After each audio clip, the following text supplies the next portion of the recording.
Hola, soy José Navarro y esto es Páramo Deportivo, el podcast donde conversamos con entrenadores, atletas y apasionados del deporte sobre lo que pasa detrás del rendimiento. Hoy nos sumergimos literalmente en el mundo de la natación. ¿Cómo se entrena? ¿Qué diferencias hay entre entrenar en piscina, en aguas abiertas o en el contexto de un triatlón? Para hablar de esto, me acompaña nada más y nada menos que José Amaya, fundador de Sports Lab Costa Rica y el hombre que ha llevado a decenas de atletas a nadar mejor, más fuerte y más lejos. Bienvenido, José. Hola José, ¿cómo estás? Muy feliz y agradecido de estar aquí una vez más. Es un placer tenerte acá. Primera pregunta obligatoria, José. ¿Cómo nació tu interés por entrenar natación? Qué bonito, me gusta. Me gusta porque me recuerda a mi hermana mayor. Mi interés empezó. Es una mezcla entre cuando ya quería empezar a hacer triatlón y el momento en el que mi hermana estaba en la UCR. Yo creo que ya ella trabajaba ahí, no recuerdo muy bien, y iba a nadar a la piscina de la UCR. Y me decía, es que hay un carril como libre, hay un carril con horario en el que usted puede ir. En ese momento yo también era estudiante de la UCR, estudiaba otra cosa, nada que ver. Y empecé a ir como a esos horarios de 11 de la mañana con ella. Ahí andábamos a nadar. Ella no hacía clases ni nada, ella solo iba y hacía que 1500 metros y ya, salía. Y algunas veces empecé con ella ahí, eso como que despertó el gusto. Es un gusto, pero es un gusto, yo le tengo un gusto diferente a la natación, diferente por ejemplo al ciclismo o a la carrera, pero sí, siempre es un gusto. Y ahí fue como, bueno, ahí despertó, para responderte la pregunta, ahí despertó y fue pues pasando por una serie de cosas. Además, bueno, ya después en la universidad ya propiamente estudiando movimiento humano, sí continué con eso. Y además ahí tuve la oportunidad de que ya me gustaba, entonces hice por dónde meterme, que proyectos de la U y que aquí, que allá, y terminé también trabajando en proyectos de la U mientras era estudiante. Ahí empezó todo esto. Y bueno, al correr de los años nació Sports Lab. ¿Cómo fue la integración de la natación como pilar del proyecto? Bueno, la integración de la natación creo que está propiamente en los principios de Sports Lab, inclusive para quienes escucharon el primer episodio, está en la previa de esta transformación que ha tenido en los últimos años, porque ya yo trabajaba dando clases de natación acá en Heredia y no recuerdo cómo, pero empecé a preparar a alguien para hacer un Ironman 70.3, que de hecho era el de aquí de Costa Rica, que lo hicieron como 3 veces y no lo volvieron a hacer. Entonces fue la primera vez que hicieron ese Ironman aquí. La gente se volvió loca y empecé a entrenar a alguien ahí. Esa fue como el principio de integración. En planificación, en ese momento yo le daba clases a la persona de natación, entonces había mucha retroalimentación, correcciones, y luego el resto era planificación. Luego fuimos desarrollando, de hecho, las clínicas de aguas abiertas. Las clínicas de aguas abiertas de Sports Lab ahora las ves en todo lado, pero la primera que hizo Sports Lab fue en el 2018, si no me equivoco. No sé, bastante. Entonces sí, eso lleva bastante, y fue también de las primeras aproximaciones del entrenamiento de natación de aguas abiertas en nosotros y en el mar propiamente. De hecho, desde ahí ya tenemos boyas para ir al mar. Súper. Y José, ¿cómo ha evolucionado la forma en que se entrena a un atleta para natación? ¿Eso es algo que se ha mantenido estático a través del tiempo o es algo que cambia, digamos? Sí, como bueno, te quería decir, para quienes escucharon el episodio de planificación, hay una parte que no podemos despegar nunca y es la parte de fisiología del cuerpo. Entonces, obviamente los entrenamientos tienen un objetivo basado en todo esto, inclusive los entrenamientos en el mar, pero sí ha evolucionado.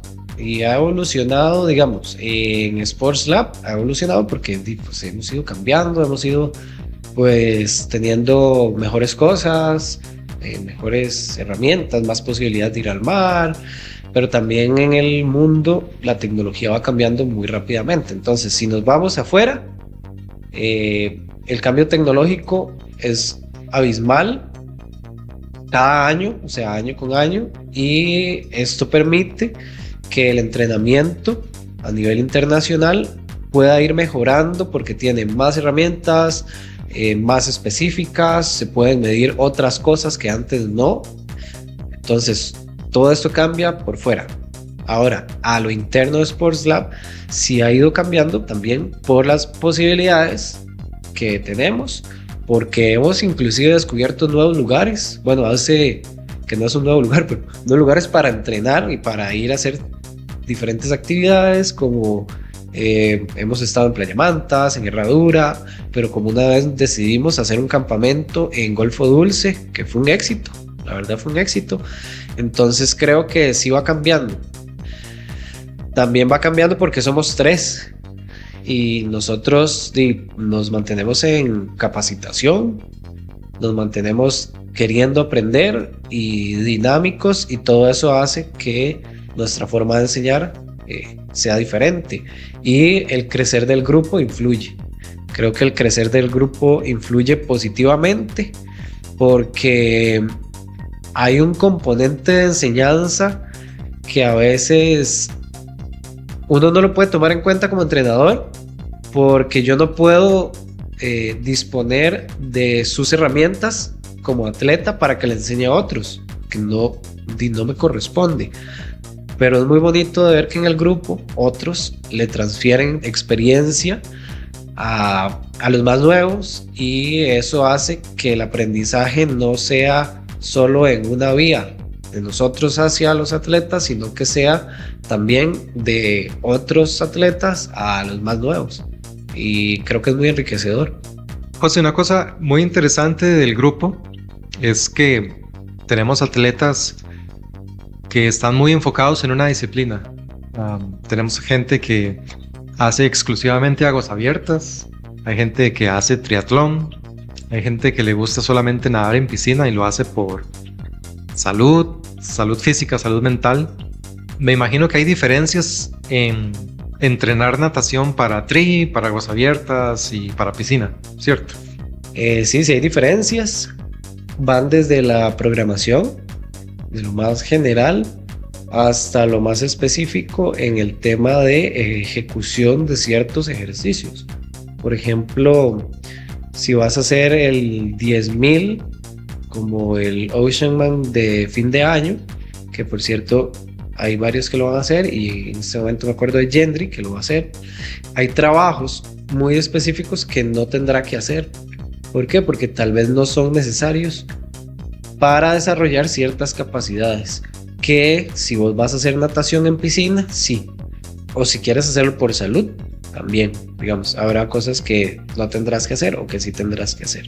Todo está en qué es lo que queremos. Y en el caso del triatlón también va a ser diferente, porque tienes que integrar otras cosas. Las otras cosas son transiciones, ciclismo, carrera, y ya eso hace que el entrenamiento meramente de natación vaya pensado en que es solo un primer bloque de un evento o de un deporte más grande. Entonces sí hay diferencias, y cuando vamos al mar también hay diferencias, porque posiblemente vamos al mar una vez al mes, o digamos que cada 15 días. Genial tener esa posibilidad, pero no todos van a entrenar las mismas capacidades, porque cada uno hace cosas diferentes. Entonces, aunque pueden hacer el mismo circuito, no sé, un circuito de 1.500 metros, cada uno tendrá algo específico que hacer que va a ser diferente al otro. Es como la gente que corre. Me imagino que no es el mismo trabajo. Habrá un común denominador, pero habrá gente que tiene que hacer trabajo muy específico si quiere trabajar en completar un medio maratón que alguien que quiere el mejor tiempo posible en un 5K. Exactamente. Son diferencias por las exigencias del deporte y del evento específico que se quiere practicar. Bueno, vos no tenés la oportunidad de ir a la pista los miércoles en la madrugada porque haces los entrenos más cerca de tu casa y no todos pueden, pero es un vivo ejemplo para los que van y no se están escuchando. Es el ejemplo más claro, porque somos dos grupos y dentro de esos dos grupos todavía, por ejemplo, yo los divido en dos y Jaxel también los divide en dos. Entonces, y todos corren. Uh-huh. Todos quieren hacer eventos, principalmente de correr. Bueno, están también los de triatlón, pero son distancias parecidas y aún así todos tienen entrenamientos diferentes. Y hablando de los entrenamientos de los miércoles y todo esto, ¿cómo se estructura una semana de entrenamiento para alguien que solamente se centra en natación? Ok, para solo centrarse en natación, bueno, creo que parecido a lo que hablábamos en el capítulo de planificación, y hay que entender que el entrenamiento es muy importante, pero tenemos que jugar con factores de intensidad, de frecuencia, de duración y densidad. La densidad es el descanso. Entonces hay que jugar con todo eso, acomodarlo, meterlo dentro de una bolsa, batirlo bien y tener la receta perfecta, porque si no podemos tener ahí sobrecargas, síndromes de sobreentrenamiento, que sería interesante hablar un día de ese asunto.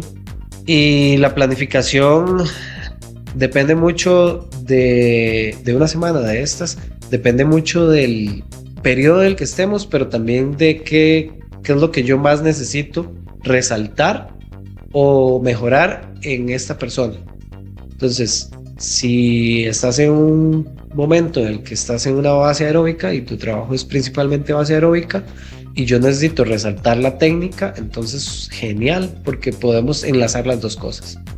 La planificación es muy de cada entrenador, y inclusive aquí dentro de Sports Lab, los chiquillos que han estado conmigo y los que han estado con Jaxel al mismo tiempo pueden notarlo, porque Jaxel es como el cocinero que echa muchos olores, pimientos, quiere ponerle mucho color al entrenamiento, que es muy lindo, muy enriquecedor, y queda bien.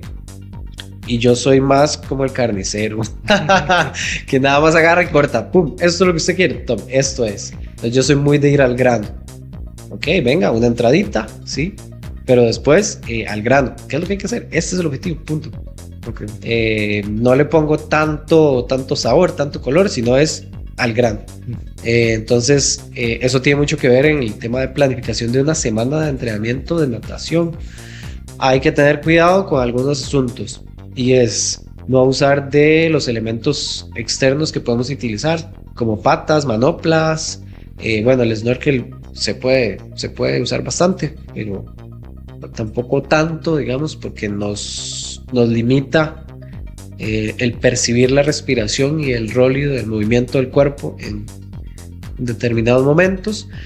No hay que abusar de la intensidad y hay que tener mucho cuidado cuando integramos otros estilos, porque pueden ser o muy intensos y nos pueden tirar para arriba la intensidad de la sesión, o pueden ser más bien estilos que son más suaves y nos pueden tirar para abajo la intensidad de la sesión, y por ende de la semana. Entonces hay como que medir muy bien estas cosas. Y finalmente, lo que también me gustaría resaltar en la planificación es la previa y posterior, más que todo en la natación. Pasa también en la carrera, porque en la carrera son las rodillas, pero en la natación es el hombro, y el hombro tiene un movimiento de circunducción, o sea, el hombro se puede mover en cualquier dirección, ¿cierto? Para adelante, para atrás, para arriba, para abajo, abrirlo, rotarlo, para afuera, para adentro. Entonces, al tener tanta movilidad, es una articulación que es bastante sensible, y no solo sensible, delicada a la fatiga. Entonces, si hay mucha fatiga, podemos lesionarnos. Es un asunto adicional que entra dentro de la planificación, pero al mismo tiempo no entra dentro de la planificación. Es como tomar en cuenta, hey, si esta semana hay mucha carga de hombros, adicionalmente tengo que meter un fortalecimiento o un buen calentamiento fuera del agua, y luego posterior dentro del agua y luego a lo que vinimos. O sea, gimnasio. Sí, bueno, el gimnasio es ideal en todos los deportes de resistencia, si se puede.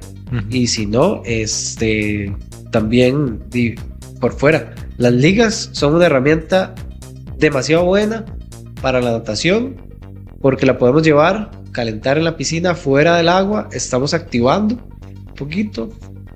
No vamos a fortalecer tanto, pero ya le estamos dando ese aviso a la articulación para preparar. Eso en caso de que no tengamos gimnasio. Si tenemos gimnasio, genial. Súper. Y precisamente ahora que hablas de estos elementos de los que no se debe abusar en su uso, las patas, las manoplas, el snorkel y otros elementos, el pool, ¿hay alguna cosa, digamos, que tal vez el nadador principiante deba tener más en cuenta que uno ya más experimentado? O sea, me refiero a algún errorcillo, alguna cosilla, algún vicio, digamos, entre comillas, que posiblemente haga sin saber y que a la larga pueda quitarlo, pueda hacer que mejore. Si hay un vicio muy grande y toda la vida lo he notado, a veces a la gente le he caído mal a la gente también por esto, y son las patas de rana. Okay. Porque dejan de ser una herramienta de beneficio y las utilizan nada más para sentir que están nadando más. No necesariamente están nadando bien, no necesariamente están siendo eficientes, tienen una buena economía de la técnica, de la natación, sino que nada más las utilizan porque quieren sentir que nadan más rápido o quieren sentir que nadan mejor sin hacerlo. Es como esa falsa recompensa. Las patas de rana son una herramienta que se puede utilizar para trabajar un poco la resistencia o la fuerza, la explosividad en algunos casos, pero ya pues se usan demasiado y es un abuso que creo que hay que reducirlo. Yo acá, para los amigos que nos escuchan, tengo la mano levantada y me declaro culpable. Y ahora que hablas precisamente de herramientas como las patas de rana, manoplas, etcétera, hay tecnologías específicas hoy por hoy que ayudan al coach a analizar el nado. Sí, bueno, hay desde hace mucho tiempo, principalmente la tecnología por video y análisis de la biomecánica de la natación. Y obviamente todas estas herramientas son más costosas, son más complicadas de conseguir, inclusive en Costa Rica, pero sí existen. Y sí, es como un análisis de técnica de cualquier otro deporte por medio de video con marcadores articulares. Algunas se utilizan sobre el mismo video, entonces te ponen a nadar en una piscina sin fin, de estas que tiene una turbina y es una piscina chiquitita y uno va nadando a la velocidad a la que la turbina va moviendo el agua y analizan tu técnica. Algunas son sobre el video, entonces van viendo tu técnica sobre ese mismo archivo, y otras lo que hacen es crear un modelo 3D aparte con algún otro software y analizan eso con los marcadores. Entonces, con los marcadores que te pusieron en las articulaciones, en este caso hombros, muñeca, codo, cadera, rodillas y cuello, porque la cabeza es muy importante en la natación, cuello y cabeza, digamos, y cráneo. Se crea un modelo en el que ya dicen, bueno, mira, tus segmentos articulares están con ángulos muy cerrados, o están muy abiertos, o tu hombro está llegando a un límite articular muy, muy grande, entonces hay riesgo de lesión, y analizan la técnica desde ese punto de vista. ¿Eso existe en Costa Rica? ¿Eso lo de las piscinas sin fin? Sí, mira, la última vez que yo me metí a una piscina sin fin y vi una aquí, fue hace muchos años. Después de eso, no sé, pero eso, o sea, sí hay una empresa aquí, que ahorita no recuerdo el nombre, que trae esas turbinas. De hecho, en algún momento estuvimos buscando y dimos con esa empresa y traen, bueno, en realidad traen todo el set. No te venden solo la turbina, sino que te venden la turbina con la piscina sin fin, con la que ellos tienen y nada más. Eso es la primera parte. Luego, además, hay que tener un software con marcadores de análisis biomecánico y eso es otro asunto. Es todo un mundo, la natación. Yo no me imaginaba ninguna de esas cosas. Sí, claro. Inclusive ahí, o sea, se puede hacer también análisis de consumo máximo de oxígeno con nadadores, solo nadando. Eso es el VO2 Max. Ajá. En nadadores. Exactamente. Entonces, ¿qué es lo que se hace? Lo mismo que se hace en una banda sin fin, lo mismo que se hace en una bicicleta, es un test. Posiblemente la mayoría de tests son el mismo, pero se hace con un snorkel. Entonces te ponen un snorkel, ese snorkel trae los sensores que miden tu oxígeno, tu dióxido de carbono y funciona exactamente igual. Josecito, una pregunta. La gente tiende a pensar, me parece, por lo menos lo pienso yo así, que la natación es un deporte individual. Sin embargo, me gustaría saber para vos qué papel juega la comunidad y el grupo de entrenamiento en la motivación, por lo menos, para nadar. Bueno, creo que quienes hemos nadado o ido a nadar en una piscina fría, nos hemos dado cuenta de que eso toma una importancia demasiado grande. En época de lluvia, si nadas en una piscina que está abierta a la intemperie, o si la temperatura de la piscina está fría, que aquí pasa en, no sé, noviembre, diciembre, enero, a veces febrero, marzo, todavía está helado. Sabemos que eso cuenta porque es la camaradería y ese apoyo en el ejercicio físico y en el deporte que nos mueve con los demás, que nos apoya. Y es muy vacilón porque yo soy alguien que le encanta entrenar muy individual. A mí me encanta entrenar solo. Pero la natación es algo que disfruto muchísimo más cuando voy con más gente.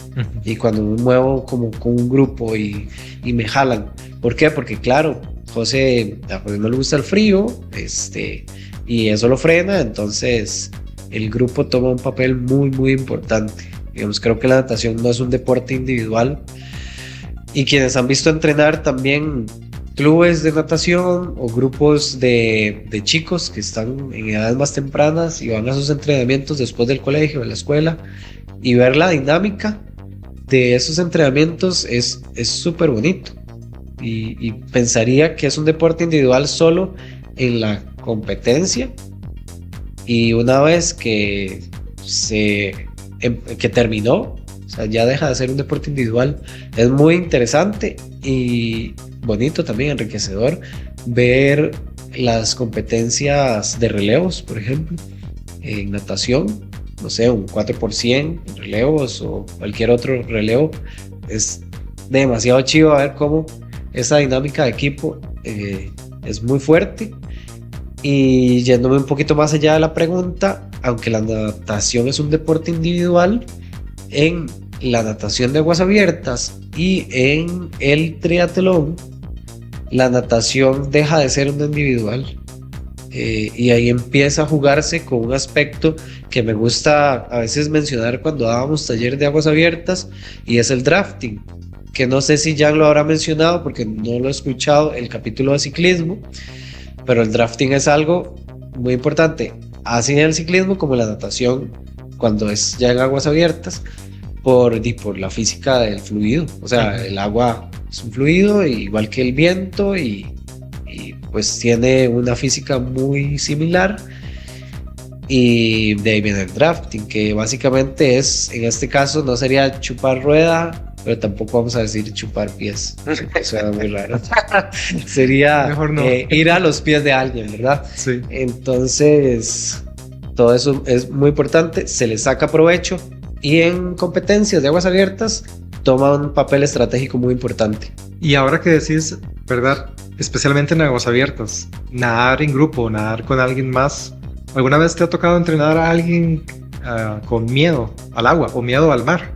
Sí, desde que empecé a dar clases de natación, hace muchísimo tiempo, me acuerdo que había una señora que le tenía pavor al agua. No a nadar, no a la profundidad, era al agua. Y fue muy complicado porque además fue cuando empezaba yo a aprender a enseñar. Y también me ha tocado entrenar gente con miedo no al agua, pero sí al nadar en el mar. Y como decimos a veces, hay que empezar a terapiar y empezar por lo más simple, digamos, simplificar todo el escenario. Entonces, la señora le tenía miedo al agua. Bueno, le da miedo si se moja la cara. Preguntarle, ¿cómo se baña usted? Y empezar como con esa indagación, esa investigación, y ir viendo a ver cómo hace uno para simplificarlo más el asunto del agua. Cuando fue el asunto del mar y de las aguas abiertas, también simplificar de dónde viene ese miedo. ¿Es miedo real? ¿Es miedo porque tiene ansiedad de estar solo? ¿Es miedo porque tiene ansiedad de que pueda salirle algo? Que eso es súper común y inclusive a mí me pasa. Tengo ratos de no tirarme a nadar solo en el mar, pero a veces estoy en Golfo Dulce solo y me he tirado a nadar solo y uno paniquea porque uno dice me va a salir algo.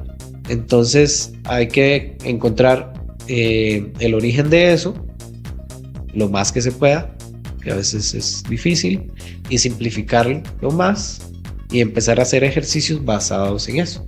Qué duro, ¿verdad?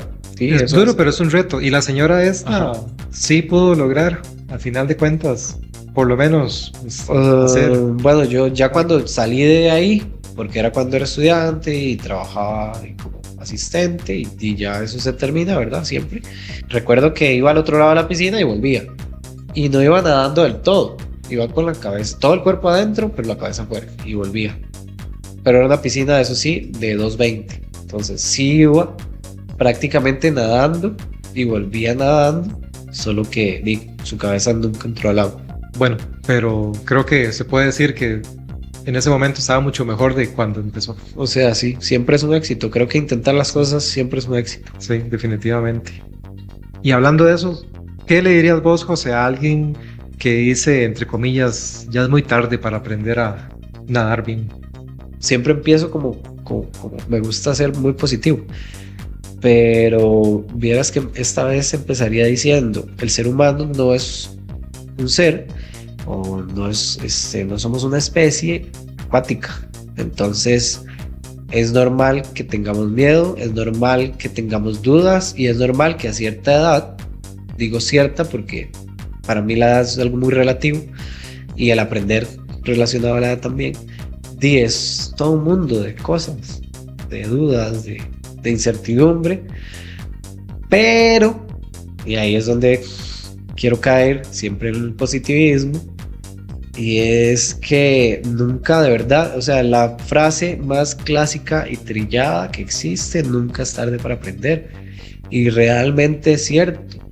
El cerebro y el cuerpo humano tienen la capacidad de aprender siempre. Solo que uno, conforme pasa la edad y pasa el tiempo, uno deja de aprender y uno deja de estimular ese aprendizaje. Pero la plasticidad cerebral es demasiado impresionante y eso es otro tema que podremos hablar un día, porque el cerebro tiene una capacidad increíble de aprendizaje y bueno, pues nuestro cuerpo está conectado con nuestro cerebro. Entonces nunca es tarde para aprender, nunca es un mal momento y como siempre, o sea, hay que hacerlo. Creo que lo dije en algún capítulo anterior, lo que hay que hacer es empezar a hacerlo. Sí, sí. Y ya para ir terminando, José, después de tantos años, ¿qué te inspira a seguir entrenando? Bueno, a seguir entrenando natación me inspira que es mi dolorcillo de cabeza. Es lo último que aprendí a hacer. Por dicha, mi vida ha sido muy activa físicamente. Entonces, yo de chiquillo corría, como a todos, le recetaron fútbol. Luego, por dicha, aprendí y empecé a hacer ciclismo joven, todavía bastante joven. Tenía como 16, 17 años. Y lo último que aprendí, pasados esos años, no sé, fue a nadar. Entonces, es como lo que voy jalando ahí porque fue lo que aprendí más grande. Y es lo que me cuesta. Entonces es lo que me motiva a entrenar siempre la natación. A que salgo de la natación de un triatlón y no siempre me encanta decir, tengo que ponerle en la bici para tratar de recortarle a los que les cuesta un poco más la bici y luego a los que les cuesta un poco más correr. Entonces esa es mi motivación. Pero mi motivación para entrenar todos los días, independientemente de lo que vaya a entrenar, es que mi cuerpo, y es algo muy, muy mío, habrán personas que tal vez ni crean en esto, pero yo siento que mi cuerpo es este instrumento que conecta mi alma con este mundo y tengo que tenerlo bien y tengo que tenerlo sano. Entonces, de ahí tengo que entrenar, tengo que mover mi cuerpo. Él tiene que estar bien. Sí, totalmente de acuerdo. Yo estoy más o menos en la misma sintonía. Para mí, yo pienso que el cuerpo es el vehículo que me lleva a través de esta experiencia que se llama vida. Y si el cuerpo no está bien, pues no se pueden experimentar tantas cosas ni tan a largo plazo.